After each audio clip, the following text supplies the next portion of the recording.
जैसा कि उन्हें पहली वीडियो में देखा था, लिचर्ड सबके सामने बोलती है कुछ ऐसे भी पर्सन होते हैं जो प्रिटेंड करते हैं कि उन्हें सब कुछ आता है लेकिन उन्हें कुछ नहीं आता। बस ये सब वो अपनी बेइज्जती को कम करने के लिए करते हैं। तभी जी सबको बोलता है मुझे सच में पियानो बजाना नहीं आता, लेकिन मुझे पियानो के बारे में बहुत कुछ पता है। जैसे कि मुजरक टेंट ने जिसने इस म्यूज़िक को बनाया था, उसने ये 1779 में बनाया था, ना कि 1989 में। ये सुनते ही टॉय टोंग चिल्लाते हुए बोलता है तुम बेवकूफ़ कहीं के, ये तुम क्या बोल रहे हो। तभी लियू की मदर जी के माथे को सहलाते हुए बोलती है जी ने सही कहा है। मुजरेक 10 का जो पियानो म्यूज़िक है वो 1779 में हुआ था। तुम्हें लगता है और पढ़ने की ज़रूरत है फेंग टोंग। ये सुनते ही पीछे में जितने भी वेटर होते हैं, एक वेटर बोलता है लिटिल प्रिंस बहुत ज़्यादा ही स्मार्ट है, ये इतनी सी उम्र में ही इतना सारा नॉलेज अपने पास रखते हैं। तो दूसरा वेटर बोलता है तुमने सही कहा, इनकी कंपैरिजन में यंग मास्टर फेंग टोंग अपनी शो ऑफ दिखाने का कोशिश कर रहे थे।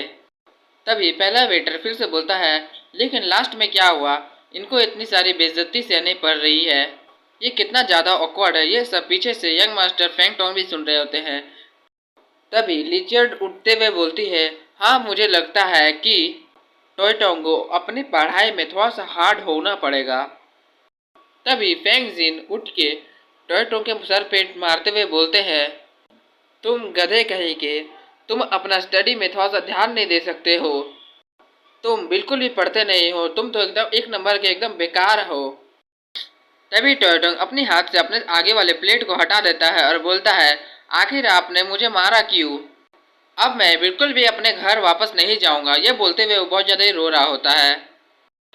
तभी लीचर उसकी तरफ घूमते हुए उसको डांटते हुए बोलती है टॉय टोंग अपना मुंह बंद रखो, तुमने सबके सामने हमारी पूरी तरह से बेइज्जती करवा दी है, अब चुपचाप से यहाँ पर बैठे रहो।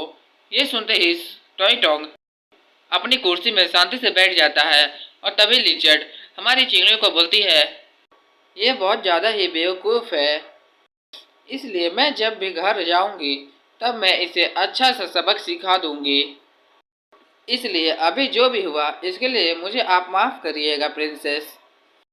तभी चिंगली बोलती है कोई बात नहीं, फेंग टोंग अभी बहुत ज़्यादा ही छोटा है, तुम्हें इसका अच्छे से ख्याल रखना चाहिए। ये सुनते ही लिचर्ड बोलती है हाँ मैं ऐसा रखूँगी, और मन ही मन गुस्से में बोल रही होती है डैम इट, इस चिंगलियों की हिम्मत कैसे हुई मुझे ये सब बताने की कि मैं क्या करूं।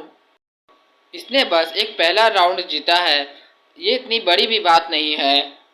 ये सब लिचर्ड अपने मन ही मन बोल रही होती है और गुस्से में भी होती है। तभी तभी फैंगजिन अपनी वाइफ को देखता है, फिर हंसते हुए बोलता है हमारा बच्चा बस यहाँ पर कुछ बेवकूफ़ी कर रहा था, इसके लिए मुझे माफ़ कीजिएगा। वैसे वैसे मिस चिंग लियू, मुझे ऐसा लगता है कि आप यहाँ पर पहली बार पार्टी को अटेंड कर रहे हो, तो इसलिए क्या आपको कोई भी क्वेश्चन होता है तो आप मुझसे पूछ सकते हो, मैं आपको पार्टी से रिलेटेड सारे क्वेश्चन के जवाब मैं आपको दे सकता हूँ।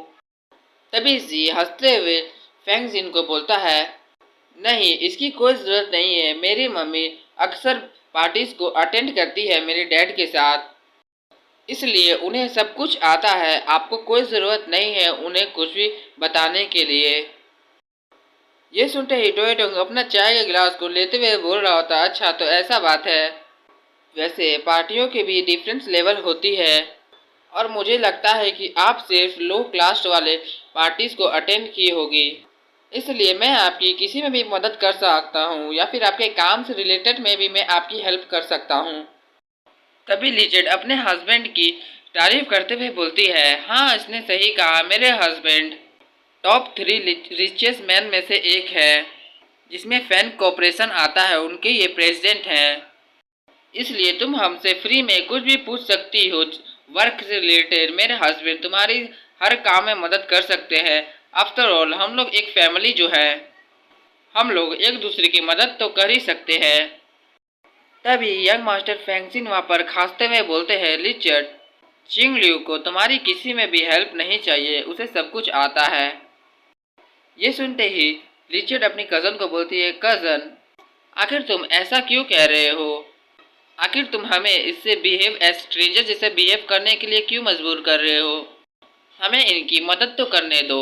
वैसे भी ये लोग एक तो बस कॉमनर ऑर्डिनरी पर्सन ही तो है। इन्हें हमारी हेल्प क्यों नहीं चाहिए होगी? ये बोलते हैं वो गोन्याक्सु को देखने लगती है जो अब चाय पी रहा होता है। तभी वो अपने मन में बोलती है, मुझे लगता है इसका जो इतना सुंदर बेटा है वो शायद इसी से हुआ है। शायद ये उसका हस्बैंड है। ये बहुत ज़्यादा ही हैंडसम है, लेकिन ये सब उसके लिए बेकार है, क्योंकि एक इंसान को हैंडसम होने के साथ साथ उसे पावर और पैसे की बहुत ज़्यादा ज़रूरत होती है।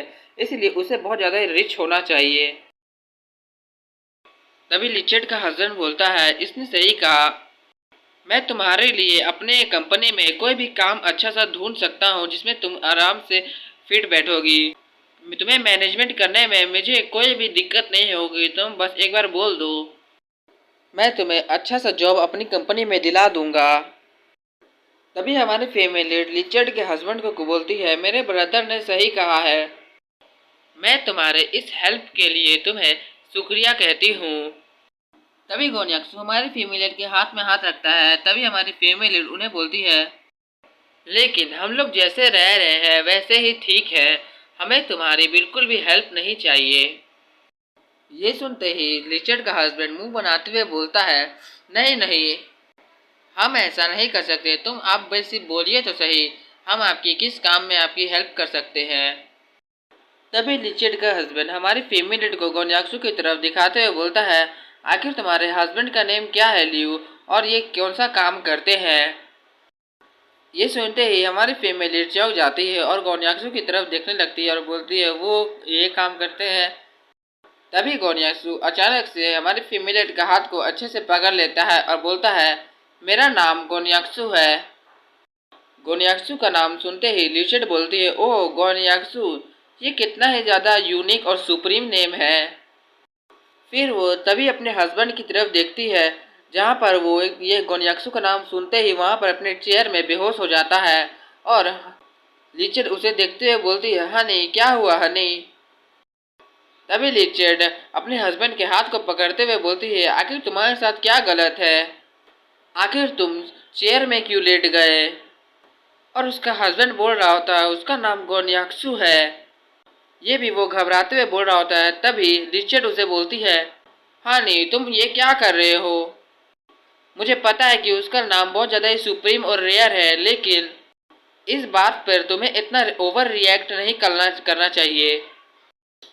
रिचर्ड की बात सुनते ही उसका हस्बैंड उसके हाथ से अपना हाथ को छुड़ाते हुए बोलता है, अपना मुंह बंद रखो, तुम की कुछ भी नहीं जानती हो।